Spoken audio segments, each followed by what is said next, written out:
जी बिस्मिल्लाहिर्रहमानिर्रहीम। Welcome to management tube. मेरा नाम कलीम है। आज का जो हमारा डिस्कशन टॉपिक है वो है statement of with holding tax.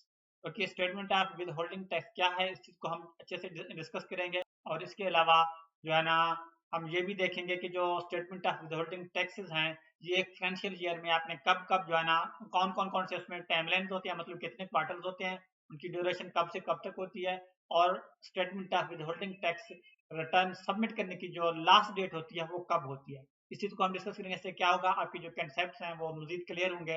Okay, तो ये जो टॉपिक है इसको बहुत कम लोग डिस्कस करते हैं, तो काफी कम लोगों को इसकी अंडरस्टैंडिंग है।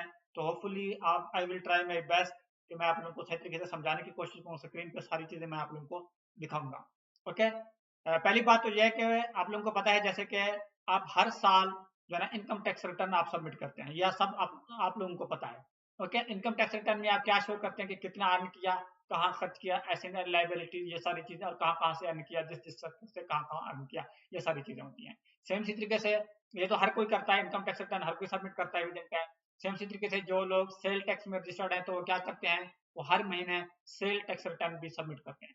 ओके, चाहे वो जीएसटी की हम बात करें या वो सूबे में जो है ना, मुतलका सूबे में कोई जो है ना सेल टैक्स में रजिस्टर्ड है, तो मुतलका सूबे की भी सेम बात है कि आप हर महीने जो है ना सेल टैक्स रिटर्न सबमिट करते हैं कि कितना सेल किया आपने, कितना परचेज किया है, और अगर नहीं की तो आप क्या करते हैं, नील सेल टैक्स रिटर्न सबमिट करते हैं। इनकम टैक्स की अगर मैं बात करूँ, अगर कुछ कंपनीज होती हैं, कुछ लोग इंडिविजुअल भी होते हैं जो कुछ भी अर्न नहीं करते, वो क्या करते हैं, नील इनकम टैक्स रिटर्न सबमिट करते हैं। सेम इसी तरीके से अगर मैं statement of with holding taxes की बात करूं, तो अगर आपने आपकी विद होल्डिंग्स हैं फिर तो आप उनको जो है ना रिटर्न में शो करेंगे। अगर विद होल्डिंग्स नहीं है तो आपने क्या करना है, statement of with holding tax जो है वो नील भी सबमिट करते हैं। कंप्लायंस के लिए विद इन टाइम क्वार्टरली जो है ना विद होल्डिंग स्टेटमेंट सबमिट करना आपके लिए जरूरी है, चाहे आपकी विद होल्डिंग्स हैं या नहीं है, दोनों सूत्रों में। ओके, तो अभी मैं आपको स्क्रीन पे लेके चलूंगा। पहले तो हम ये चीज देखेंगे कि फाइनेंशियल ईयर है क्या, और एक फाइनेंशियल ईयर में कितने जो है ना क्वार्टर्स होते हैं। ओके, करंटली अगर मैं जो है ना फाइनेंशियल ईयर की बात करूं, इस वक्त जो माली साल चल रहा है, यहाँ आप देख सकते हैं कि करंट फाइनेंशियल ईयर माली साल, मतलब इसको हम उर्दू में माली साल कहते हैं। जो करंट फाइनेंशियल ईयर है वो है 1 जुलाई 2024 से शुरू हो चुका है, अब जाके 30 जून 2024 को खत्म होगा। ओके, अभी अगर मैं बात करूं करंटली इस वक्त आज जो है ना मार्च 2025 है। ओके, 9 मार्च 2025 है। ओके, अगेन मैं इस चीज को रिपीट करूं आप लोगों को सही तरीके से समझाने के लिए, जहां मैं आप लोगों को, जो करंट माली साल है वो 1 जुलाई 2024 से शुरू हो चुका है। ओके, अब ये जाके 30 जून 2025 को एंड होगा। ओके, एंड होगा, खत्म होगा। अब हम इस चीज को देखेंगे कि ये जो फाइनेंशियल ईयर है इसमें जो है कितने जो है ना क्वार्टर्स हैं, वो कब कब शुरू होते हैं, और जो विथहोल्डिंग जो है ना स्टेटमेंट आपने जमा करानी है वो आप उसकी ड्यू डेट कब है।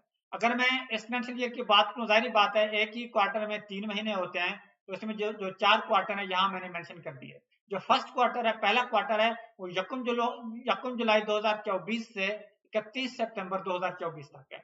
ओके, और इसकी जो रिटर्न आपने सबमिट करनी है विद होल्डिंग्स की, वो कब करनी है, 20 अक्टूबर 2024 को। ओके, सेम इसी तरीके से नेक्स्ट जो क्वार्टर है वो 1 अक्टूबर 2024 से 30 दिसंबर 2024 है। ओके, और जो इसकी ड्यू डेट है वो जो है ना 20 जनवरी 2025 है। सेम इसी तरीके से नेक्स्ट क्वार्टर जो है वो 1 जनवरी 2025 से 30 मार्च 2025 है। ओके, और जो इसकी ड्यू डेट है वो 20 अप्रैल 2025 है। जो लास्ट क्वार्टर है इसमें वो है 1 अप्रैल 2025 से 30 जून 2025। ओके, और इसकी जो लास्ट डेट है सबमिट करने की वो 20 जुलाई 2025 है। यहाँ मैं आप लोगों को समझाने की कोशिश करूंगा। एक तो आप फाइनेंशियल ईयर को समझ में, सेकंड अब देखें ये जो फर्स्ट क्वार्टर है ये 1 जुलाई 2024 से शुरू हो रहा है, 31 सितंबर 2024 को खत्म हो रहा है। सितंबर के बाद कौन सा महीना है, सितंबर के बाद अक्टूबर है। तो जब जो भी जो है ना क्वार्टर जो है ना एंड हो रहा है, उससे अगले महीने की 20 तारीख उसकी लास्ट डेट होती है। ओके, देखें ये 30 सितंबर को खत्म हो रहा है, और नेक्स्ट जो क्वार्टर है वो 1 अक्टूबर को शुरू हो रहा है। अब देखें ना इसकी जो डेडलाइन है वो अगले महीने की 20 अक्टूबर है। सेम इसी तरीके से अगर मैं सेकंड क्वार्टर की बात करूं, ये 30 दिसंबर 2024 जो है ना को खत्म होती है, ये जो है ना क्वार्टर जो है ना खत्म होता है, 1 अक्टूबर 2024 से शुरू होता है, 30 दिसंबर 2024 को जाके खत्म होता है। जो ड्यू डेट है वो अगले महीने मतलब जनवरी की 2025 है। तो होपफुली आपको ये कंसेप्ट, इसको तो आपने अंडरस्टैंड कर लिया होगा। ओके, अब इस वक्त अगर मैं देखूं कि आज मैं क्या हूं, आज मैं मार्च 2025 में हूं, तो हम देख सकते हैं कि अभी तक जो हमारा है ये जो फर्स्ट क्वार्टर है उसकी भी रिटर्न हम सबमिट कर सकते हैं और सेकंड क्वार्टर की भी सबमिट कर सकते हैं। जो थर्ड और फोर्थ क्वार्टर है, थर्ड में तो अभी हम जो है ना जा रहे हैं, अभी ये एंड नहीं हुआ। फोर्थ जो है ना वो अभी तक शुरू भी नहीं हुआ। ओके, तो कहने का मतलब ये है कि इस वक्त ये जो लास्ट 2 क्वार्टर है ये हम सबमिट नहीं कर सकते, क्योंकि ये अभी तक जो थर्ड क्वार्टर है वो अभी चल रहा है। ओके, ऑनगोइंग है, और जो फोर्थ है वो अभी तक शुरू ही नहीं हुआ। तो यहाँ से हम इसको कर देते हैं खत्म। ओके, तो एक और कंसेप्ट मैं तुमको बताता चलूं कि जो जब आप जो है ना सेल टैक्स रिटर्न सबमिट करते हैं, एक मिनट ये रिकॉर्डिंग हो रही है, ये जो हो रही है, सेल टैक्स रिटर्न जब आप सबमिट करते हैं उसमें क्या होता है कि फॉर एग्जांपल आपने फरवरी 2025 में जितनी भी सेल की है, अब उसकी रिटर्न आप कब सबमिट करते हैं? मार्च में जाके करते हैं। ओके, तो सेम इसी तरीके से जो ये जो क्वार्टरली आपने स्टेटमेंट्स देने हैं विद होल्डिंग्स के, वो भी जब जो क्वार्टर एंड हो जाए अगले महीने की 20 तारीख उसकी डेडलाइन होती है। अगर देखा जाए अभी मैं जिस भी बिजनेस की जो विद होल्डिंग स्टेटमेंट जमा करने जा रहा हूँ उसने एक स्टेटमेंट भी सबमिट नहीं की इस फाइनेंशियल ईयर के। ओके, तो हम देखेंगे कि हम जो है ये जो 2 क्वार्टर्स हैं हम दोनों के जो है ना विद होल्डिंग रिटर्न आज ही हम सबमिट करेंगे। ओके, अगर हम देखेंगे कि उसमें कोई जो है ना विद होल्डिंग्स है तो फिर ठीक है, अगर नहीं है तो हम उनको नील विद होल्डिंग रिटर्न सबमिट करेंगे। जैसे कि ये भी आप लोगों को पता है कि बाद औकात ये होता है कि जब आप विद इन टाइम जो है ना सेल टैक्स की रिटर्न सबमिट नहीं करते, उसके बाद जो है ना उसकी जो टाइम है वो खत्म हो जाता है, उसके बाद जो है ना आपको कमीशन से अप्रूवल चाहिए होती है। सेम तरीके से अगर आप क्वार्टरली स्टेटमेंट भी विद इन टाइम सबमिट नहीं करते तो उसके बाद आपको इसके लिए भी अप्रूवल चाहिए होती है जब वो टाइम वैलिड हो जाए।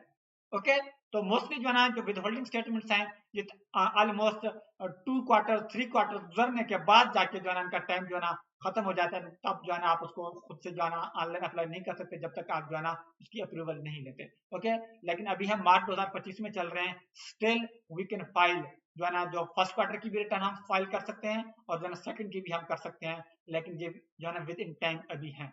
तो कहने का मतलब ये है कि अगर आपने ड्यू डेट को मीट किया तो ठीक है, नहीं तो अगला जो क्वार्टर है उसमें जब आप जिस भी क्वार्टर की रिटर्न सबमिट करना चाह रहे हो तो पिछले आपके जितने भी रहते होंगे तब भी आप वो सबमिट कर दिया करें। ओके,